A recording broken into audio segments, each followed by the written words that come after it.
To the show shine like star interviews అండి. వాళ్ళ మన show shine like star interviews లో మన సెలబ్రిటీ స్టార్ మరెవరు కాదు, శోభారాణి గారు అండి. శోభారాణి గారు అనేసరికి తెలుగు ప్రేక్షకులు వెంటనే గుర్తొచ్చే చిత్రాలు ఇంద్ర మరియు గంగోత్రి.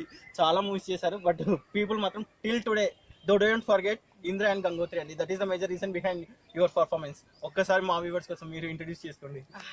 హలో, నా పేరు శోభారాణి. మీ అందరికీ నేను తెలుసు, ఇంద్రాలో మీది తెనాలి మాది తెనాలి ద్వారా మీ అందరికీ నేను పరిచయం అయ్యాను. సో ఈరోజు నన్ను ఇంటర్వ్యూ చేయడానికి తను వచ్చాడు కాబట్టి నావన్నీ మీకు నేను షేర్ చేసుకుంటాను. హలో, అసలు ఎలా పరిచయం అయ్యారండి తెలుగు మూవీ ఇండస్ట్రీకి? తెలుగు మూవీ ఇండస్ట్రీ కంటే అది కొంచెం కష్టమైన క్వశ్చనే, కానీ ఇది చాలామంది చాలా రకరకాలుగా అంటే కొన్ని వాళ్ళ బిహైండ్ చాలా స్టోరీస్తో వచ్చి ఉంటారు. నేనైతే మాత్రం అంతకుముందు కూడా నేను చెప్పాను, నేను ఏదో మనీ సంపాదించడానికైతే రాలేదు. నాకు కాలేజ్ రోజుల్లో చదువుకునే దగ్గర గురించి కూడా అందరూ ఏమనేవాళ్ళు అంటే, శోభ నీకు మంచి పర్సనాలిటీ ఉంది అంటే, ఇప్పుడు కాదు, బిఫోర్ ఐ వాజ్ 50 kilos ఉండేదాన్ని నేను. అంత మంచి స్లిమ్గా, అంత మంచి స్ట్రక్చరు, పర్సనాలిటీ, అంత అంటే నాకు నేను పొగుడుతూ చెప్పకూడదు కానీ కొంచెం బ్యూటిఫుల్ అనేవాళ్ళు నన్ను.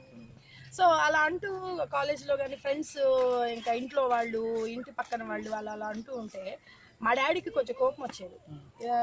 వీళ్ళందరినీ ఇన్స్పైర్ అయిపోయి కొంపదీసి ఎక్కడికన్నా వెళ్తుందా అంటే, సినిమాల్లోకి వెళ్తుందా లేకపోతే టీవీ సీరియల్లోకి వెళ్తుందా అని మా డాడీ అక్కడ నుంచి నన్ను కొంచెం పక్కకి పంపడానికి అలా చేస్తూ ఉండేవారు. కానీ నాకు ఇంకా బ్రెయిన్లో పడిపోయింది. ఇప్పుడు మామూలుగా ఏదో అంటారు కదండి, ఒక పిల్లిని చూపించి అందరూ అది కుక్క పిల్లి కాదు అంటే అందరూ కలిసి కుక్కే, అలా మనసులో బ్రెయిన్లో పడిపోతుంది, ఫిక్స్ అయిపోతుంది. అలా నాకు కూడా ఫిక్స్ అయిపోయింది. నేను కాలేజ్ చదివేటప్పుడు కానీ అంటే 10th క్లాస్లో కూడా, నా 10th క్లాస్ నుంచే నేను స్టార్ట్ చేశాను. నేను సిటీ కేబుల్ న్యూస్ రీడర్గా కూడా పనిచేశాను చీరాల్లో, గుంటూరులో.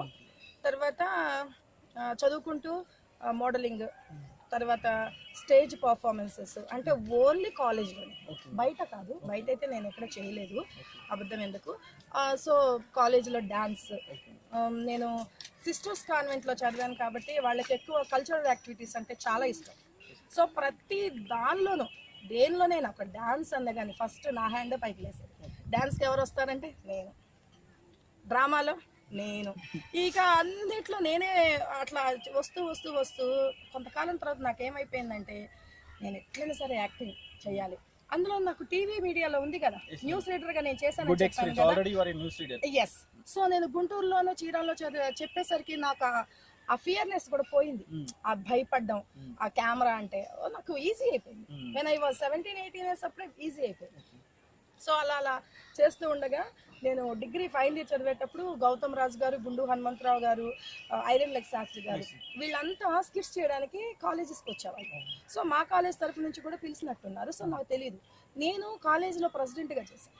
సో ప్రెసిడెంట్ కూడా స్టేజ్ మీద కూర్చోవాలి, బికాజ్ ఇంతమంది గెస్ట్లు వచ్చినప్పుడు మనం కూడా స్టేజ్ మీద కూర్చోవాలి. సో అలా ఉన్నప్పుడు నేను గౌతమ్ రాజు గారు కొంచెం మంచిగా మాట్లాడారు నాతో. ఆయన నెంబర్ తీసుకోవడం జరిగింది, బట్ నేను తీసుకున్నానే కానీ మర్చిపోయాను. 10th class degree final year exams అయిపోయినాయి.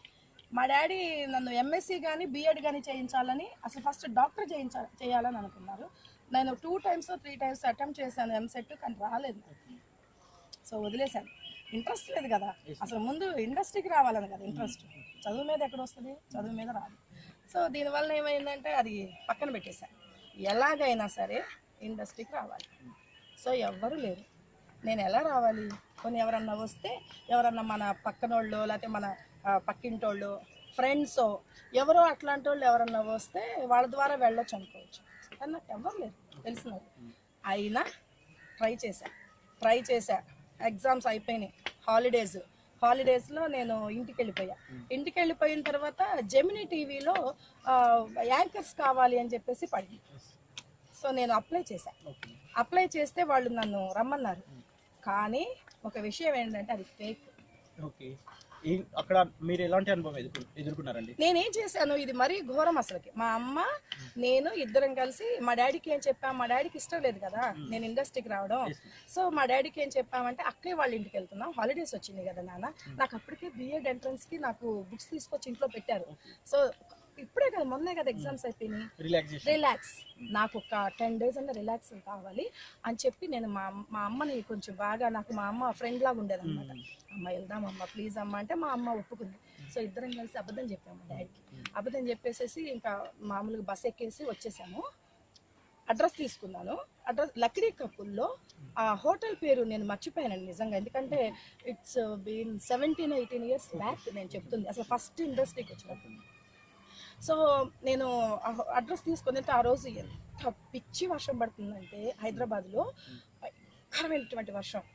బస్సు దిగాం. బస్సు ఎన్ని గంటలకి దింపుతాడు హైదరాబాద్లో? చీరాల నుంచి 5:30 or 6 అంటే ఇంకా ఆ వర్షానికి ఇంకా వెళ్తురు రాలేదు, చీకటిగానే ఉంది. సో అంత వర్షంలో మేము బ్యాగులు వేసుకొని నేను మా అమ్మ దిగాం లక్డీ కప్పుల్లో. అక్కడ హోటల్ పేరు నాకు మొన్నటిదా గుర్తుంది కానీ మర్చిపోయాను నేను. హోటల్కి అక్కడ ఆడిషన్స్ జరుగుతున్నాయి అన్నారు. సో ఆడిషన్స్ జరిగిన 9-10కి స్టార్ట్ అవుతుంది, బట్ మేము ముందే వచ్చాం. మరి మా అక్క వాళ్ళు నిజంగానే ఉన్నారు లాలాగూడలో. సో అక్కడికి వెళ్దామా, ఫ్రెష్ అయ్యి వద్దామా, అసలు మా ఇద్దరికి అర్థం కాల. ఇద్దరం డైలమాలో ఉన్నాం. సో అయిపోయిన తర్వాత వర్షం బాగా పడతా ఉంది. నేను ఏం చేయాలి అనుకున్నప్పుడు ఫోన్ చేశానండి దిగి. అప్పట్లో మనకి సెల్ ఫోన్ లేవు, 98-99 సంగతి చెప్తున్నాను, సెల్ ఫోన్స్ లేవు. ఏం చేయాలని అక్కడ నాకు లోకల్ పబ్లిక్ బూత్ నుంచి ఫోన్ చేశాను. ఫోన్ చేస్తే ఈ నెంబర్ పని చేయట్లేదని వచ్చింది.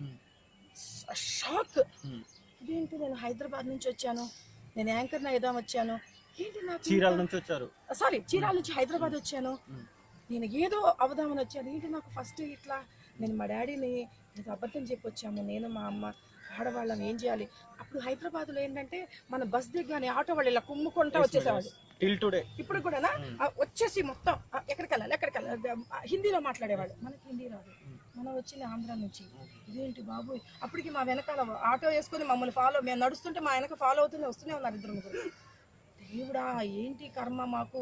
అమ్మ ఆగమ్మ ఇక్కడ నుంచి ఆగమ్మ, మళ్ళీ ఇంకోసారి ట్రై చేద్దాం, ఏదన్నా నేను నెంబర్ ఏమైనా మిస్ అయ్యానేమో అని మళ్ళీ ట్రై చేశాను.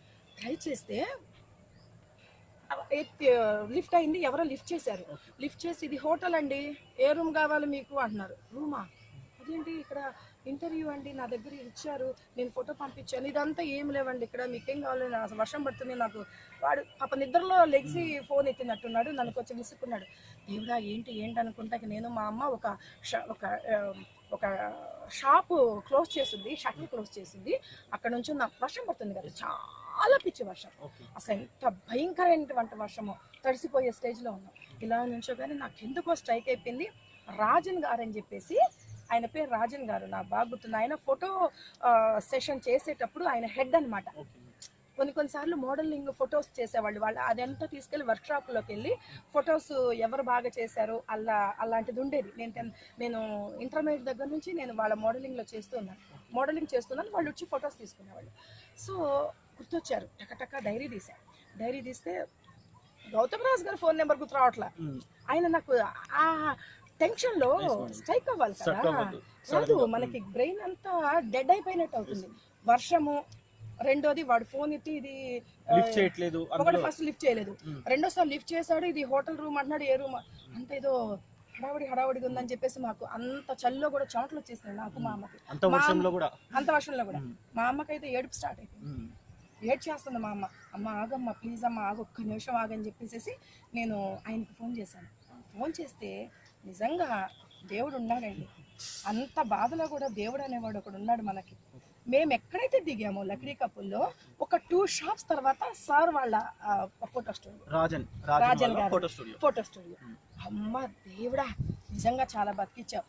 తను కూడా ఎంత నిజంగా దేవుళ్ళలాగా, అవునా వచ్చావా శోభ ఇక్కడికి, మరియు ఎవరు అట్లాంటి యాంకరింగ్ ఆడిషన్స్ ఏమి లేవే, నువ్వెలా వచ్చావు అంటే, రండి సార్ నేను మీకు చూపిస్తాను, నాకు పోస్ట్ కూడా వచ్చింది, నా దగ్గర ఉంది, మీరు రండి అంటే పాపం ఆయన హడావుడిగా వచ్చేసి ఫోటో స్టూడియో ఓపెన్ చేసి ముందు మీరు లోపలికి రండి అంటే నేను మా అమ్మ లోపలికి ముందు ఫ్రెష్ అవ్వండి.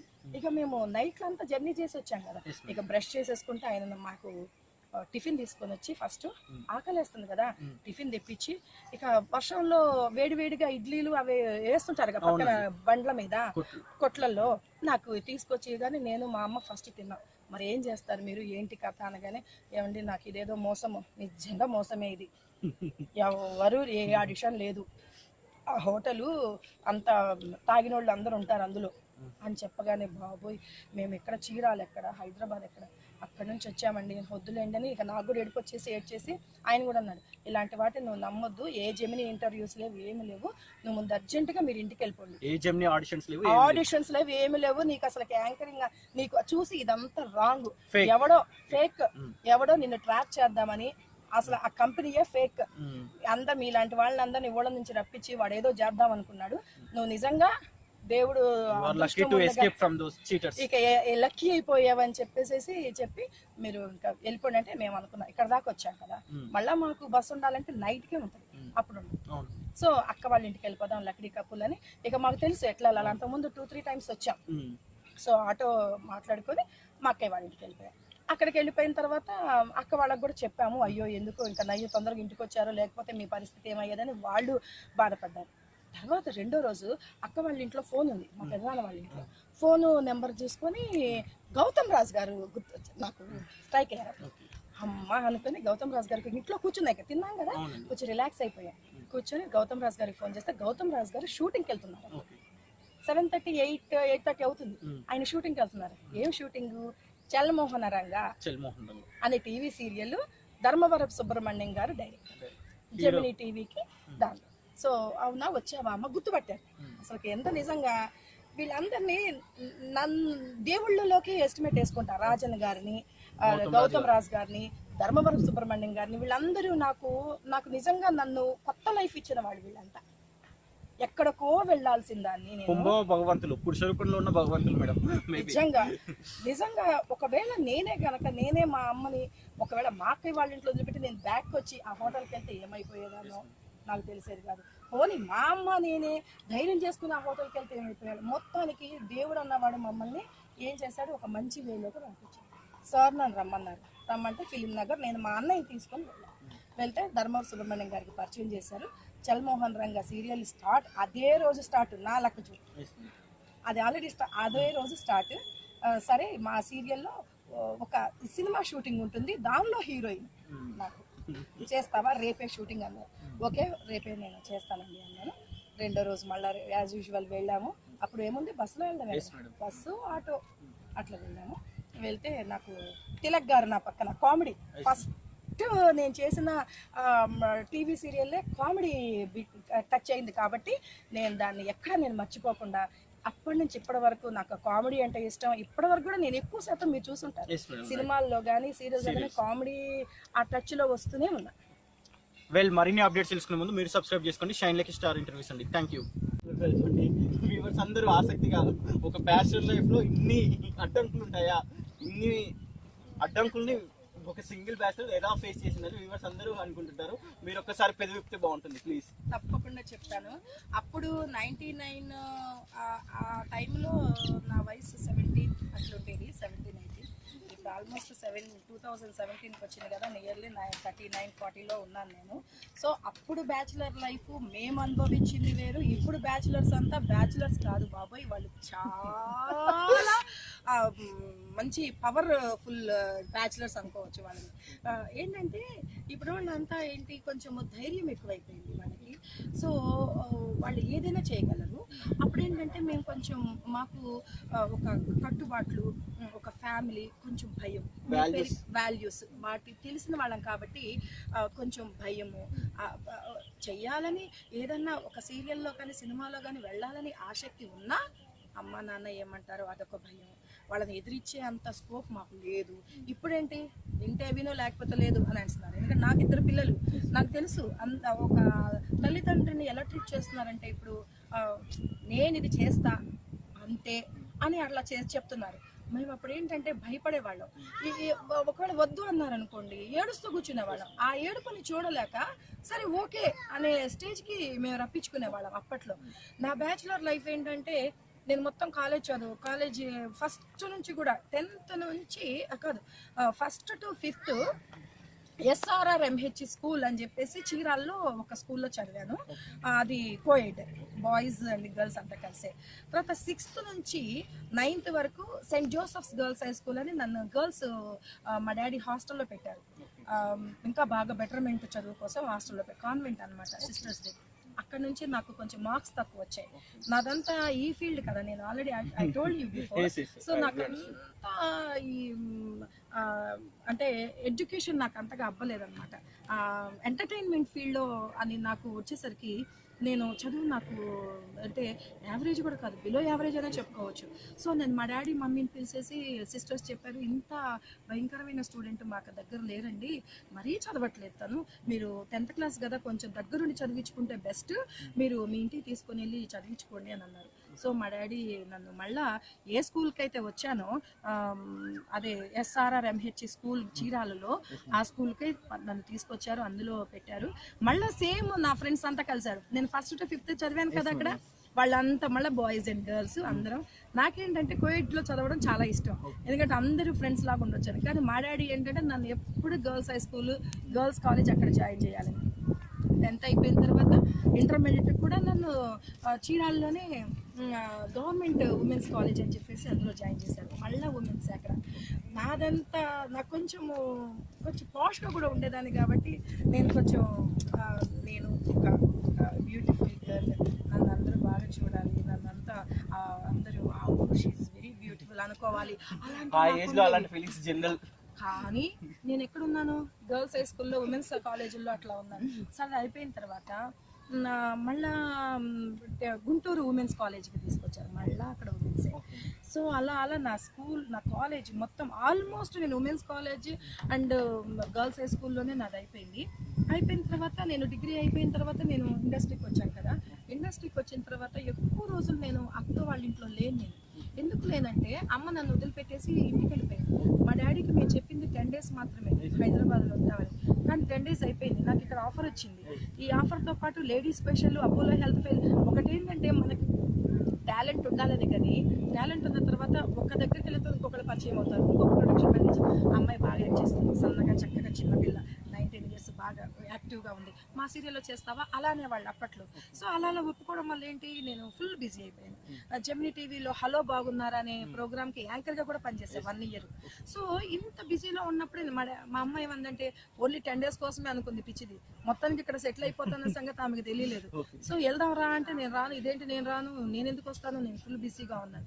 మా డాడీ చెప్తే దాన్ని అసలు వదిలిపెట్టేసేసి నువ్వు వచ్చేసే దేవి, అసలు అది మనకి పెళ్ళే కాదు అని చెప్పేసి మా నాన్న నా మీద చాలా కోపం. 1.5 year అసలుకి ఆయన ఎట్లున్నాడంటే, నాకు అసలు కూతురే లేదు, చచ్చిపోయింది అన్న స్టేజ్లో ఆయన ఉన్నాడు. నాకేమో ఆఫర్స్ వచ్చాయి. నేను ఎప్పటి నుంచో డ్రీమ్, అసలు నా కళలు ఆ రాజ్యంలోకి, ఆ లోకానికి నేను ఇప్పుడు వచ్చేసేసాను. నేను చాలా హ్యాపీగా ఉన్నాను. అక్కయ్య వాళ్ళ ఇంట్లో ఉన్నప్పుడు ఏంటంటే మా కజిన్ సిస్టర్, నాకు ఓన్ సిస్టర్ కాదు, మేము ముగ్గురం సిస్టర్, నేనే అక్కనే అందరికీ. అక్క వాళ్ళ ఇంట్లో ఉంటే అక్కడ అప్పట్లో మాకు అంబాసిడర్ కార్స్ ఉండేవి ప్రొడక్షన్లో. అంబాసిడర్ కార్స్ మమ్మల్ని తీసుకెళ్ళడానికి అవే కార్స్, తీసుకురావడానికి కూడా అవే కార్స్లో ఉండేవి. ఒక్కసారి కారు ఒకరోజు అంబాసిడర్ ఏదో నెంబర్, ఇంకొక రోజు ఇంకొక అంబాసిడర్, అట్లా రోజు ఒక్కొక్క రకరకాల ప్రొడక్షన్ కదా, రకరకాలు వస్తాయి. మన కోసం ఒక స్పెషల్ కార్ పెట్టరు కదా ఒకటే కార్ రావడానికి. అక్కకు కూడా మరి ఏమనిపించిందో ఏమో, ఉంటుంది కదా. నా సొంతక్క అయితే ఓకే, నా సొంతక్క కాదు, కజిన్ అయ్యేసరికి నువ్వు ఇక్కడ ఉండడం మంచిది కాదు, నువ్వు ఇక్కడ ఉండొద్దు, ప్రతిరోజు ఒక కార్ వస్తుంది అన్నట్టుగా నాకు కొంచెం అర్థమైపోయింది. ఇండైరెక్ట్గా నాకు మా ఇంట్లో వద్దు అన్నట్టుగా మాట్లాడింది. సో నేను నిజంగా నేను చాలా అసలు ఎంత ఏడ్చానో నేను. అబద్ధం ఎందుకు, నేను వాళ్ళ ఇంట్లో ఉన్నప్పుడు కూడా నాకు షూటింగ్ లేనప్పుడు అక్క ఏమన్నా అనుకుంటుందేమోనని చెప్పేసి వాళ్ళ పనులలో నేను కూడా హెల్ప్ చేస్తూ ఉండేదాన్ని. నేను ఎప్పుడు మా ఇంట్లో పని చేయలేదు, నన్ను చాలా గారభంగా పెంచారు మా అమ్మ వాళ్ళు. అలాంటిది ఏమన్నా అనుకుంటుందేమో, మళ్ళీ నేను ఇంటికి వెనక్కి తిరిగి వెళ్ళకూడదు, నా ఇండస్ట్రీలో నేను సెటిల్ అవ్వాలి. ఆ యొక్క అసలు ఎంత స్ట్రాంగ్ డెసిషన్తో ఉన్నాను. ఎవరు నన్ను తిట్టినా పర్లేదు, తిట్టని, నేను తప్పు చేస్తే కదా నేను బాధపడాలి, బట్ నాకు అన్నీ వస్తున్నాయి. అప్పుడే హలో ఏమా అనే సినిమా కూడా వచ్చింది, సినిమాలో కూడా ఎంటర్ అయిపోయా. ఇంకా నాకు చాలా హ్యాపీగా ఉంది. వెనక్కి తిరిగి అసలు చూసే పర్లేదు. అక్కడ నన్ను తిడుతుందా, ఆమె కొంచెం ఇన్సల్టింగ్గా మాట్లాడేది కొంచెం.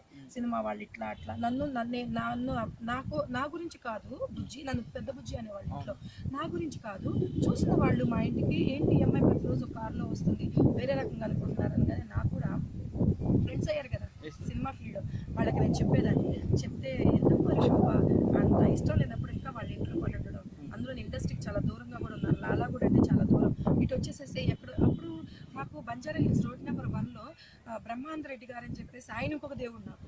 ఆయన నిజంగా దేవుళ్ళకే దేవుడు. ఆయన సీరియల్స్ సింగిల్ ఎపిసోడ్స్ ఎన్ని చేశానంటే ఆయనే అసలు నన్ను సగం బతికిచ్చాడు అని నేను అసలు ఖరాఖండిగా చెప్తాను. ఆయన ఎక్కడున్నా కానీ ఆయన పాదాలకి నిజంగా నేను నమస్కారం పెడతాను. ఆయన ఇప్పుడు నాకు కనిపించలేదు ఎక్కడున్నాడో. సో ఆయన నుండి ఆయనకి చెప్పాను, ఆయన మా ఆఫీస్లో ప్రస్తుతానికి ఉండు, ఏడ్చుకుంటూ చెప్పాను, నేను ఇంటికైతే వెళ్ళను సార్, బట్ నన్నైతే అక్కడ నాకు షెల్టర్ లేదు, ఎక్కడ ఉండాలి ఏంటి, డబ్బులు ఉన్నాయి అప్పట్లో మాకేంటి 500 రెమ్యునరేషన్, మంత్లీ శాలరీ కూడా కాదు, రోజుకి 500, ఆ తర్వాత డైలీ పేమెంట్స్ అన్ని కలిపి ఒకసారి ఇచ్చేవాళ్ళు. 1000 2000 అంటే చాలా గొప్ప, ఎక్కువ అంటే అంత తక్కువ. అప్పుడు కూడా అన్ని తక్కువ ఉండే కదా, ఇప్పటిలాగా అంత కాస్ట్లీ ఉండేవి కాదు కదా. సో డబ్బులు అయితే ఉన్నాయి, కానీ ఏం చేయాలి, ఎక్కడ ఉండాలి, ఒక్కదాన్ని ఆడదాన్ని నేను, ఎక్కడ నాకు ఫ్యామిలీ సపోర్ట్ లేదు. అక్క అనుకున్న వాళ్ళు ఒక రకంగా మాట్లాడుతున్నారు, నేను ఏం చేయాలని ఏడిస్తే ఆయన అన్నారు, ఒక ఆఫీస్ ఉండేది వాళ్ళకి, అపోలో హెల్త్ ఫైల్ అని చెప్పేసి దాని ప్రొడ్యూసర్ ఆయన. అయితే ఆయన ఏజ్డే, అందులోనే షూట్ చేసేవాడు, ఆఫీస్లోనే బ్లాగ్స్ కూడా అక్కడ షూట్ చేసేవాడు. సరే ఒక పని చేయి శోభ, నీ సామాన్లన్నీ తెచ్చుకొని ఇక్కడ పెట్టుకో, బట్ షూటింగ్ టైంలో మాత్రం నీ ఒక్కటి కూడా కనపడడానికి వీల్లేదు, నీ బట్టలు కానీ ఏం కనపడడానికి వీల్లేదు, అన్ని బ్యాగ్లో కూర్చో అని చెప్పాను. చెప్తే ఓకే సార్ నాకు షెల్టర్ కావాలని, బట్ ఆఫీస్లో అయితే ఎవరు ఉండరు, నువ్వు ఎట్లా ఉంటావు ఒక్కదానే ఉండాలి అంత పెద్ద ఆఫీస్లో అన్నా. ఓకే అని ధైర్యంతో ఆఫీస్లోనే అక్కడే ఒక మూలకి నా బట్టలు బ్యాగ్ పెట్టేసుకొని, నాకేం తక్కువ, ఇంటికి వెళ్తే నాకు సర్వెంట్స్ మస్తు మంది ఉన్నారు, కానీ ఇండస్ట్రీ కోసం ఈ అంబిషన్ ఉంది, నాకు ఈ ఇంట్రెస్ట్ ఉంది. అలా నేను వెనక్కి తిరిగి వెళ్ళకుండా ఎంత కష్టాలు పడ్డానంటే, నేను మార్నింగ్ అవ్వగానే 7 అవ్వగానే వచ్చేసేవాడు ప్రొడక్షన్ వాళ్ళంతా షూటింగ్, ఆ షూటింగ్లో ఎవరు నేనే మళ్ళీ హీరోయిన్, మళ్ళీ నా వెళ్ళి నేను స్నానం చేస్తే టవల్ తడిచిపోయింది అనుకో, అది ఆరేస్తే మళ్ళీ కనిపిస్తేమని మళ్ళీ దాన్ని ఫోల్డ్ చేసేసుకొని మళ్ళీ బ్యాగ్లో కూరేసేదాన్ని. అంటే నా బ్యాచులర్ లైఫ్ చెప్పమన్నారు కాబట్టి నేను చెప్తున్నాను, మొత్తం అందులోనే. ఇక అది ఎంత బ్యాడ్ స్మెల్ వచ్చేదంటే వాటరీ ఉండేది కదా, దానిలో కూరుకునేదాన్ని. ఇక మళ్ళీ మధ్యలో ప్రొడక్షన్ ఫుడ్, టిఫిన్ దగ్గర నుంచి మధ్యలోన భోజనం దగ్గర నుంచి అంతా ఫ్రీనే కదా. ఈవినింగ్ డిన్నర్ చేసేదాన్ని కదా, ఎందుకంటే 6 o'clock మనకి టిఫిన్ పెట్టేవాళ్ళు. సో నేను ఒక్కదాన్ని బయటికి వెళ్ళి తినడానికి, డబ్బులున్నా ఒక్కదాన్ని వెళ్ళి తినాలి కదా. అప్పటికే నేను అందరికీ కనిపించేసా టీవీలలో, నన్ను ఒక స్టార్ గానే చూస్తున్నారు, అందరూ ఒక యాంకర్ గా చూస్తున్నారు. నేను వెళ్ళిపోయి అక్కడ హోటల్లో అందరి మగాళ్ళ ముందు కూర్చొని తినలేను, అయినా ఆకలిని అలానే చంపుకొని మళ్ళీ 2వ రోజు టిఫిన్ పెడతారు కదా ప్రొడక్షన్. అలా కొన్ని నెలలు నేను కష్టపడ్డానండి కిషోర్ గారిని. కష్టపడి తర్వాత ఇంకొక ఫ్రెండ్ ద్వారా ఆ అమ్మాయి కూడా ఊరి నుంచి వచ్చింది, ఆ అమ్మాయికి కూడా ఇంట్రెస్ట్. ఏదో అంటారు చూడండి, ఒకే జాతి పక్షులు ఒక గూటికి వెళ్ళిపోయిన అన్నట్టుగా ఆ అమ్మాయి కూడా నాలాగే బాగా పెరిగి వచ్చింది. మేమంతా లేక రాలేదండి ఇండస్ట్రీకి, ఇంట్రెస్ట్తో వచ్చాము. అంబిషన్ మేము అవ్వాలి, మాకు టాలెంట్ ఉంది, ఏదో ఒకటి అవ్వాలి అన్న అంబిషన్ మీద ఆ అమ్మాయి కలిసి, ఇంకా మేమిద్దరం కలిసి ఒక ఫ్లాట్ తీసుకోవడం జరిగింది. ఆ ఫ్లాట్లో ఇద్దరం కలిసి ఉంటూ ఒక్కొక్క సామాన్, ఫస్ట్ వీలువ ఎందుకు పెట్టుకోవాలి కదా, ఎప్పుడు ఒక బ్యాగ్ వేసుకొని తిరుగుతూ ఉంటే బాగుండదు కదా. ఒక ఆ బీరువా తీసుకొని, బీరువా దగ్గర నుంచి ఒక డబల్ కాట్ దగ్గర నుంచి అట్లా గ్యాస్ అలా తీసుకుని నేను అలా సర్వైవ్ అయ్యాను. దాని తర్వాత ఇంకొక పెద్ద బ్యాచిలర్ లైఫ్లో వాచ్మెన్తో తరచు గొడవ పడే వాళ్ళని విన్నాము, కానీ ఈ విషయం ఏంటంటే ప్రతి ఒక్కరి ఇంట్లో గొడవలు జరుగుతుంటాయి, బట్ మీది టాక్ ఆఫ్ ది టౌన్ అయిపోయింది కాబట్టి నేను ఎస్పెషల్గా మళ్ళీ అదే క్వశ్చన్ అడుగుతున్నాను, మీరు ఒక్కసారి పెదవిస్తే బాగుంటుందండి. అది నన్ను లాస్ట్ టైం కూడా 2-3 అడిగారు, మీరేంటి అందరి మీద అరుస్తారంట, మీరు అందరితో తగాదులు ఆడతారంట, మీరు అందరితో గట్టిగా మాట్లాడతారంట అని అడిగారు. గట్టిగా మాట్లాడడానికి నాకు ఏమైనా పిచ్చా అండి? వాళ్ళు ఎదుటోళ్ళు ఏమనకుండా నేనే గట్టిగా మాట్లాడితే అమ్మ ఎవరికి ఏదో పిచ్చి పట్టిందని కరెక్ట్గా నేను వెంగళరావు నగర్లో ఉండేదాన్ని, పక్కన ఎర్రగడ్డ ఉండేది, దానిలో జాయిన్ చేసేసేవాళ్ళే. సో అది కరెక్ట్గా నేనేం చెప్తున్నానంటే, ఒక్కటే అండి, ఒక చెయ్యి ఇట్లా అంటేనే చప్పటి అవ్వదు, 2 చేతులు కలిస్తేనే పెద్ద సౌండ్ వస్తుంది. నేనే వాళ్ళని నడుచుకుంటూ పోతే డెఫినెట్గా నేను ఎర్రగడ్డలో హాస్పిటల్లో, మెంటల్ హాస్పిటల్లో ఉండేదాన్ని. వాళ్ళు ఎన్ని చేశారో నన్ను. I was a bachelor before, నేను అడిగారు కదండి, నాకు అప్పటికి మ్యారేజ్ కాలేదు.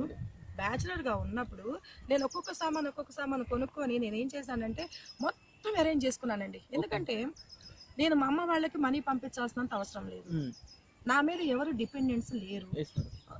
నేనుగా ఓన్గా కష్టపడి ఆ 500, ఆ 1000 రూపాయలు, ఆ 1500 నాకు వచ్చిన రెమ్యునరేషన్లో నేను కొంచెం దాచిపెట్టుకొని, ఎందుకంటే దుబారాగా ఖర్చు పెట్టే స్వభావం నాకు ఫస్ట్ నుంచి కూడా లేదు, అది మా డాడీ దగ్గర నుంచి నేను నేర్చుకున్నాను. సో నాకు వస్తున్నాయి కదా డబ్బులు, నా మీద ఎవరు ఆధారపడలేరు కదా, నేను ఖర్చు పెట్టేద్దాం, అది నాకు లేదండి. ఎందుకంటే నేను రేపటి గురించి ఆలోచించే మనిషిని నేను.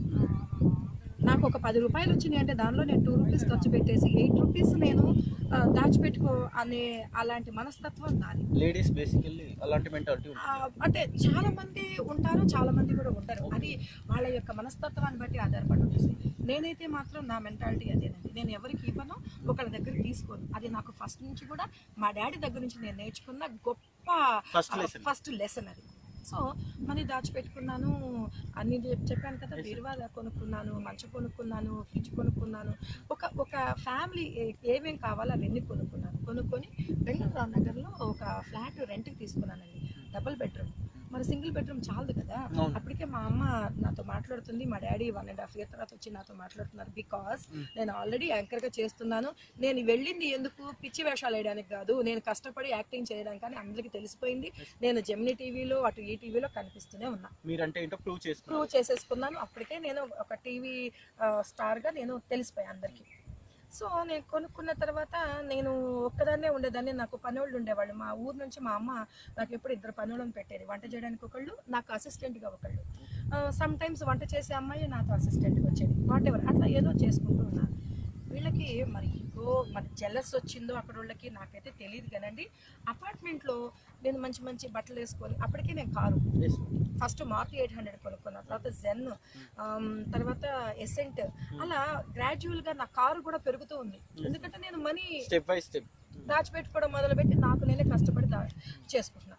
సో వీళ్ళకి ఇదేంటి అమ్మాయి జెన్ నుంచి ఎసెంట్ కొనేసింది, ఎక్కడి నుంచి వస్తున్నాయి ఈ అమ్మాయికి ఇంత డబ్బులు? అందులో ఇండివిజువల్ ఒక్కదాన్నే ఉన్నా. మమ్మీ వాళ్ళు 1 monthకి ఒక 2 times వచ్చేవాళ్ళు, నన్ను ఒక 2 days అట్లా చూసేసి వాళ్ళు వెళ్ళిపోయేవాళ్ళు. పనులను పెట్టుకొని ఎంత ధైర్యంగా ఉంటుంది అని చెప్పేసి. అందరూ ఒక రకంగా ఉండాలని లేదు కదండి. నేను ఎవరితో మాట్లాడదాన్ని, అదొకటి నాకు అక్కడ మైనస్. నా రూట్ వేరు, వాళ్ళ రూట్ వేరు. నేను వెళ్ళి వాళ్ళతో ఏం మాట్లాడను. నేను ఎప్పుడైనా నాకు షూటింగ్ ఎప్పుడు అయిపోయింది 7 o'clock 8కి అయిపోతే ఇంటికి వచ్చేసరికి 9 అవుతుంది. నేను తినేసేసి పడుకొని ఎవరితో మాట్లాడేదాన్ని కాదు. మెయింటెనెన్స్ కట్టేదాన్ని, నా ఇంట్లో నేను ఉండేదాన్ని. అది అందరికి నచ్చదు కదా, చాలా అందరికి నచ్చదు కదా.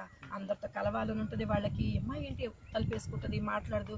అప్పటికి పని వాళ్ళని ఇంటర్వ్యూలు చేస్తుండేవాళ్ళు వాళ్ళందరూ వచ్చేసి, మేడం ఈరోజు ఆ షూటింగ్కి వెళ్ళింది, ఈ షూటింగ్కి వెళ్ళింది అని చెప్పేవాళ్ళు. వాళ్ళు అయినా కొంతమంది బ్యాడ్ వాళ్ళు ఉంటారు కదా, అందరు గుడ్డుగా ఉండాలని మనం అనుకోకూడదు. వాళ్ళు ఏం చేశారంటే, ఈ అమ్మాయి అసలు మాట్లాడలేదు. మరి అది కూడా అందులో ఉన్న బాయ్సే, అంటే ప్రెసిడెంట్ సెక్రటరీలు ఎవరైతే ఉన్నారో వాళ్ళకే ఏంటి ఈమె గురించి పంపించేద్దాం, మాట్లాడలేదు, ఎంత ట్రై చేసినా మాట్లాడలేదు ఈ అమ్మాయి. అక్కడ కింద 504లో ఉండేదాన్ని, కీస్ ఇట్లా లాక్ చేశానంటే లిఫ్ట్ ఎక్కేసి 504లోకి వెళ్ళిపోయేదాన్ని. మళ్ళీ లిఫ్ట్ నుంచి వచ్చేటప్పుడే మళ్ళీ ఓపెన్ చేసుకునేదాన్ని, నా రిమోట్ అది కంట్రోల్ది కార్ది. మళ్ళీ కార్ ఎక్కేసి డోర్ వేసేసుకుని ఎవరితో మాట్లాడేదాన్ని కాదు. ఒక వాచ్మ్యాన్తోనే నేను మాట్లాడేదాన్ని. ఆ వాచ్మ్యాన్తో కూడా మరి నాకు లెసన్ నేర్పించిందో, నేను అంత ధైర్యంగా ఎట్లా అయ్యానో నాకు తెలియదు, కానీ నేను కొంచెం ర్యాష్గానే మాట్లాడేదాన్ని. వాళ్ళు ఏమన్నా తప్పు మాట్లాడితే ర్యాష్గానే మాట్లాడేదాన్ని. వాళ్ళంతా ప్రెసిడెంట్ సెక్రటరీ అంటే వాళ్ళకు ఒక న్యాయము, మిగతా టెనెంట్స్కి ఒక న్యాయమా? చూడండి, వాళ్ళ ఆ వాచ్మెన్ అన్న వ్యక్తి ఎవరైతే ఆయనకి డబ్బులు ఇస్తున్నారో వాళ్ళకే తొత్తులుగా అవుతుంది. అయ్యా సార్ ఏం చేయాలి సార్? మరి మిగతా వాళ్ళు మేమిచ్చిన మెయింటెనెన్స్ తోనే కదా నీకు సాలరీ ఇస్తుంది. అట్లాంటిది మాకు నువ్వెందుకు చెయ్యవు పని? మేము వస్తే ఎందుకు డోర్ తీయవు నువ్వు? మేమే లేవాలి, మేమే డోర్ తీసుకోవాలి, మేమే కార్ ఎక్కాలి, బయట పెట్టుకోవాలి, మళ్ళీ వచ్చి డోర్ వేయాలి. మళ్ళీ డ్రైవర్ లేడు, నేనే డ్రైవింగ్. అది చాలా రాంగ్ కదా. నేను గట్టిగా మిగతా అంటే ప్రెసిడెంట్కి డోర్ తీస్తావు, సెక్రటరీకి డోర్ తీస్తావు, వైస్ ప్రెసిడెంట్ డోర్ తీస్తావు, మరి నాకెందుకు తీయవు? అంటే నేను టాలెంట్ నానే అని మాట్లాడేదాన్ని, గట్టిగానే మాట్లాడేదాన్ని. ఆయన వెళ్ళిపోయి నా మీద కంప్లైంట్స్, ఈవిడ ఇట్లా అరుస్తుంది కదా, ఖాళీ చేపిద్దాం అనుకుని నన్ను అన్నారు. బ్యాచిలర్స్ ఉండటానికి వీల్లేదు ఇంట్లో అని చెప్పే. కానీ నాకు అప్పటిదాకా ఇల్లు కొనాలి, ఐ వాజ్ 24 years ఓన్లీ. 24కే వచ్చా అప్పటికి, ఇంకా నేను 25 కూడా దాటలేదు. అప్పుడు నాకు నా మనసులో పడిపోయింది, వీళ్ళందరితో అక్కడ ఆల్రెడీ అలవాటు అయిపోయిన ప్లేస్ నాకు. ఆ ప్లేస్ నాకు అన్ని ఒక దగ్గర అలవాటు అయినప్పుడు మాటకి సర్దుకొని వేరే ఇళ్ళకి మార్చడం అన్నది నాకు ఇష్టం కూడా ఉండదు. నాకు అక్కడ అలవాటు అయిపోయింది కాబట్టి నేను అక్కడే ఉండాలి. వీళ్ళందరూ ఎందుకు నన్ను ఖాళీ చేయమన్నారని చెప్పేసి నేను వెళ్ళిపోయి ఓనర్ దగ్గరికి వెళ్ళిపోయి, అప్పుడు నాకు బ్రెయిన్లో పుట్టింది, నేను ఏదో ఒక ఇల్లు కొనాలి, చిన్న ఇల్లు అయినా కొనాలి, నా స్టేటస్ తగ్గట్టుగా. నేను పెద్ద అని కోరుకోవట్లేదు. నా దగ్గర ఎంతైతే డబ్బులు ఉన్నాయో, నేను ఎంతైతే దాచిపెట్టుకున్నా అంతవరకు ఇల్లు కొనాలి. ఒకళ్ళు ఇదే ఓనర్ అమ్మేస్తే నా లెక్క బాగుంటే, ఇప్పటివరకు నేను లక్కీగానే వస్తూనే ఉన్నాగా, నన్ను ఎవరో ఒక దేవుడు లాగా ఎవరితో ఒకరితో నన్ను కాపాడుకుంటూనే వస్తున్నాడు కదా. సో వెళ్ళాను, డైరెక్ట్గా అడిగేశాను. వాళ్ళ ఆవిడ నాకు చాలా బాగా క్లోజ్, సార్ వాళ్ళ ఆవిడ, మా ఓనర్ వాళ్ళ ఆవిడ. నేను వెళ్ళగానే పాపం కాఫీ టీ తీసుకొచ్చేస్తుంది. ఎప్పుడు చెప్తుంటా నేను కాఫీ టీ తాగనని, అయినా తీసుకొచ్చిస్తూ ఉంటుంది, అంత క్లోజ్ అనమాట. వాటర్ తాగండి అంటది. రెంట్ తీసుకొచ్చాను మేడం అంటే, అయ్యో అదేంటండి వాచ్మెన్కి ఇస్తే తీసుకునే వాళ్ళం కదా. కానీ నా ఇంటెన్షన్ ఏంటి, ఇల్లు అమ్ముతారా అని అడగడానికి కదా నేను వెళ్ళింది.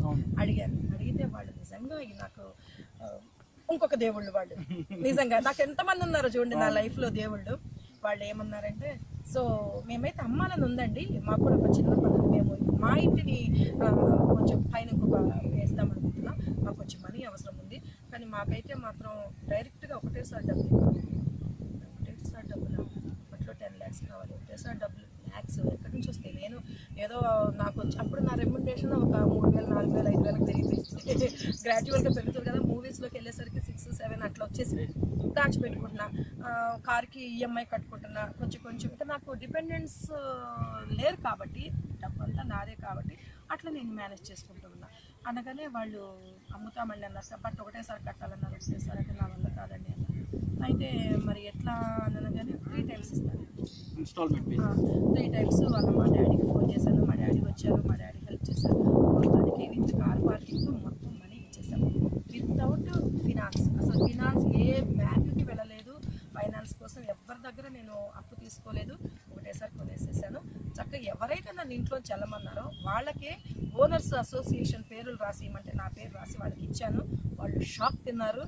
అది నాకు నిజంగా నా వెనకాలే మేబీ దేవుడు నన్ను ప్రొటెక్ట్ చేసుకుంటూ వస్తున్నాడేమో అనుకోవచ్చండి. నిజంగా నిజం చెప్పాలంటే మాకు కూడా ఒక లెసన్ అనిపిస్తుంది అండి. విత్ ఇన్ 24 చిన్న లైఫ్ స్పాన్లో మీరు హోమ్ ఎర్న్ చేయడం అంటే it's not a we can't explain in a words అండి. నిజంగా మళ్ళీ ఆ రోజుల్లో అంటే అప్పుడు మనీ వాల్యూ చాలా ఎక్కువ ఉండేది. ఇప్పుడంటే 10 lakhs అంటే ప్రతి ఒక్కరి దగ్గర ఉంటుంది.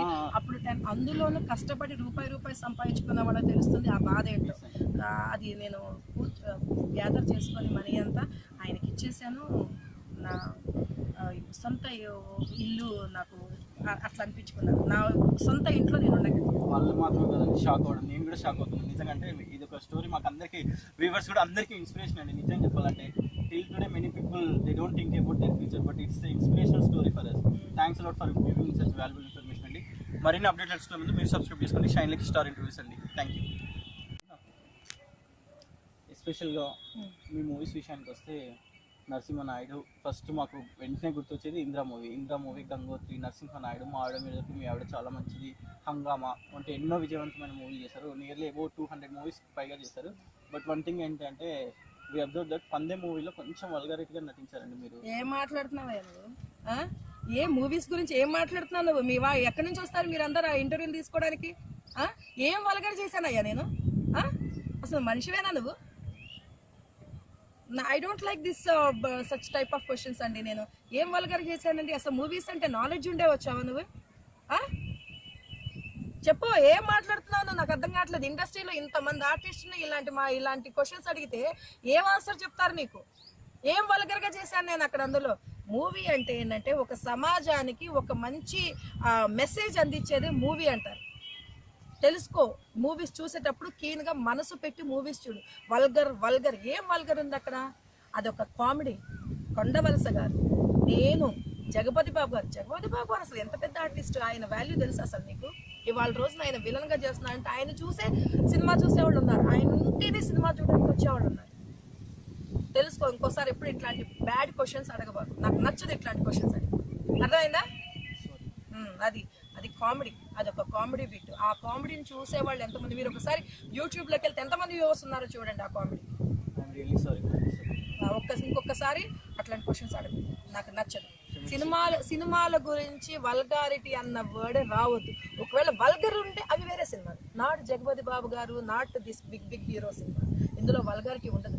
ఎంత పెద్ద డైరెక్టర్ అండి దాన్ని చేసిన ఆయన, వాళ్ళ కాళ్ళ మీద పడినా మనకు రాదు అట్లాంటివి. ఇంకొకసారి వల్గర్ అన్న వర్డ్స్ ఈ సినిమా ఇండస్ట్రీలో మాత్రం, నేను చేసిన సినిమాల్లో మాత్రం లేదు. Sorry madam, I'm really sorry to disturb. ఇంకోసారి అడగదు, ఇంకెవరిని అడగొద్దు, నన్నే కాదు ఏ ఆర్టిస్ట్ని కూడా వల్గర్ అన్న వర్డ్ మాత్రం రావద్దు. మీరు అనుకో వల్గర్ అంటే వల్గర్ సినిమాలు ఉండొచ్చు ఎక్కడో. Many people controversies take care of others YouTube channel. Madam. నేను ఒక విషయం ఎక్స్ప్లెనేషన్ ఇస్తాను మేడం. మీరు ఇంత గట్టిగా చెప్పారు, బాబు నేను చేసింది ఒక కామెడీ యాక్టింగ్, బట్ నువ్వు తెలివి లేకుండా వల్గర్ అని మాట్లాడుతున్నావు, నీ ఏజ్ కి తగ్గట్టుగా మాట్లాడుకుని ఇష్టం వచ్చినట్టు మాట్లాడుతున్నావు అని మీ మాటలో మీరు ఎక్స్ప్లెనేషన్ ఇచ్చారు. విషయం ఏంటంటే నేను ఇప్పుడు ఓపెన్గా చెప్తున్నాను మేడం, మదర్ తెరీసాను ఇంటర్వ్యూ చేస్తే మన సొసైటీ చూడదు మేడం. మమతా మోహన్ దాస్ ఇంటర్వ్యూ చేస్తే వాళ్ళు ఎక్కువ అటెన్షన్ మొత్తం ఫోకస్ చేస్తారు. అలా ఫోకస్ చేస్తున్నారని చెప్పేసి ఇలాంటి క్వశ్చన్స్ అడిగితే ఇలాంటివి యాక్సెప్ట్ చేయరు. జనాల్లో కూడా నువ్వు ఎట్లా మాట్లాడుతున్నావు అంటే జనాలు బ్యాడ్దే చూస్తారు, గుడ్డుది చూడరు అంటున్నావు నువ్వు. నో నో నో నో కాంట్రవర్సీలు చూస్తారు అంటున్నావు. నేనేమంటున్నానంటే జనాలు కూడా చాలా మంచి వాళ్ళు ఉన్నారు, చాలా మంచి వాళ్ళు ఉన్నారు. నువ్వు ఎట్లా మాట్లాడుతున్నావు? Only public likes bad. అలా అని కాదు మేడం, ఎక్కువ మంది what you said you know. Mother తెరీసాని ఇంటర్వ్యూ చేస్తే ఎవరు చూడరు, మమతా మోహన్ దాస్ ఎవరు ముమైత్ ఖాన్ ఇంటర్వ్యూ చేస్తే చూస్తారు, అది వేరు. అందులో ఈ బ్యాడ్ పీపుల్ ఉంటారు, ముమైత్ ఖాన్ చూసేవాళ్ళు ఉంటారు, మదర్ తెరీసా అంతటి పెద్ద మహానుభావురాలను కూడా చూసేవాళ్ళు ఉంటారు. సో అది చాలా తప్పు. మంచికి ఎప్పుడు మంచి ఉంటుంది.